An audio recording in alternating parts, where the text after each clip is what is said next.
Innanzitutto, che cosa ti ha fatto decidere di diventare un giocatore del Mogliano? Sicuramente l'appartenenza che c'è al club, è un club molto sentito dai ragazzi e poi un club che punta tanto sui giovani e appunto sempre visto, sempre sentito parlare molto bene dal punto di vista tra giocatori di Mogliano e quindi ho deciso di sceglierlo. E le tue prime impressioni quali sono quindi? Siamo una squadra non giovanissima ma comunque giovane con tanta voglia di imparare, quindi tanta felicità e staff molto, molto giovane anche loro che ci appoggiano molto, ecco, mi sembrerebbe, quindi molto bene, ecco.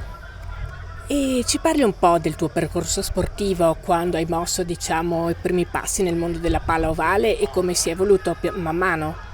Allora, certo, io ho iniziato a 10 anni a fare rugby, prima facevo atletica, in famiglia abbiamo sempre fatto rugby, papà e nonno hanno sempre fatto rugby e appunto da un giorno all'altro ho deciso di abbandonare l'atletica e iniziare a fare rugby, da subito mi è iniziato a piacere tantissimo, perché l'atletica alla fine è uno sport individuale, il rugby ho trovato quello che è stare insieme, l'unione, che era un po' quello che mi mancava ed è una cosa che mi piace tantissimo.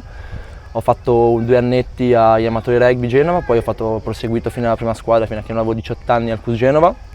Ho fatto poi 2 anni con la Serie A lì e a 18 anni sono andato via a Colorno, dove ho disputato 3 anni lì e sono venuto qua quest'ultimo anno a Mogliano a 22 anni. Quali sono i tuoi obiettivi di squadra ovviamente, ma anche i tuoi obiettivi personali? Personali sicuramente è troppo banale dire il più in alto possibile, ma non possiamo nasconderci dietro un dito, quindi ovviamente la maglia azzurra, penso che sia lo scopo che mi spinge ogni giorno ad andare in campo e obiettivi di squadra, non mi piace troppo dare obiettivi come squadra per scaramanzia, ma sicuramente fare bene, so che abbiamo le carte in regola per farlo. Parlaci un po' anche di te come giocatore, quali sono le tue caratteristiche principali nel gioco aereo in particolar modo? Sì, sicuramente come hai citato tu, essendo abbastanza alto, 1,90 m, mi trovo abbastanza bene nei palloni aerei, quindi diciamo che il mio punto di forza, se vogliamo chiamarlo così, dove mi sento un po' più sicuro, sono appunto dai box 9 per ricevere e con quelle contese aeree in area. Ti posso chiedere un commento complessivo su questa Serie A? Sicuramente quest'anno secondo me la Serie A si è alzato un sacco il livello, così sembrerebbe, tante squadre si sono rinforzate da subito, anche squadre che come neopromosse e quindi sarà sicuramente una bella sfida tra le prime posizioni. Ecco. Poi sappiamo che ci sono altre squadre che hanno investito molto, quindi sarà un bel campionato, bello equilibrato da quel punto di vista. Recentemente contro chi hai giocato?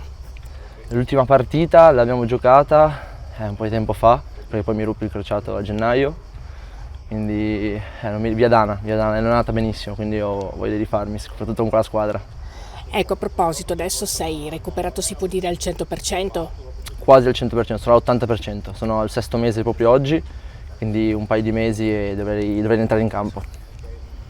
Come trovi gli allenamenti, in particolare con un coach come Hidalgo?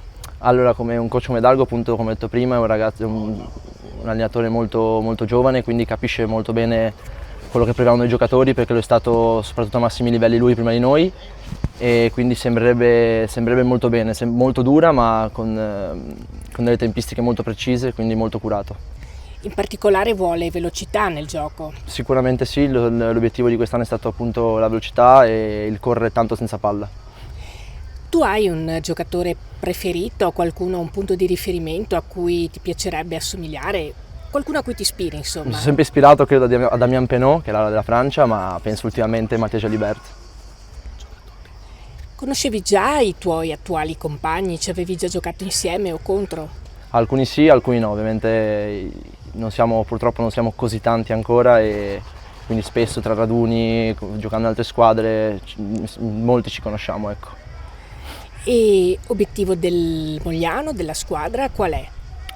Non ci siamo ancora posti l'obiettivo, appunto come dicevo prima per scaramanzia credo, e sicuramente dare il massimo e abbiamo tutte le carte in regola per fare molto bene. E che cosa pensi invece del calendario che è uscito da poco? Sicuramente il calendario ci ha aiutato come prima partita, anche se sappiamo che è una partita molto dura perché Biella si è rinforzata parecchio, ma abbiamo la fortuna di giocare qui al Quaggia in casa, che sicuramente sarà un grande stimolo. Ultima cosa, ma last but not least, che messaggio vuoi dare ai tifosi bianco-blu? Sicuramente di iniziare a seguirci sin da subito, che regaleremo emozioni quest'inverno soprattutto.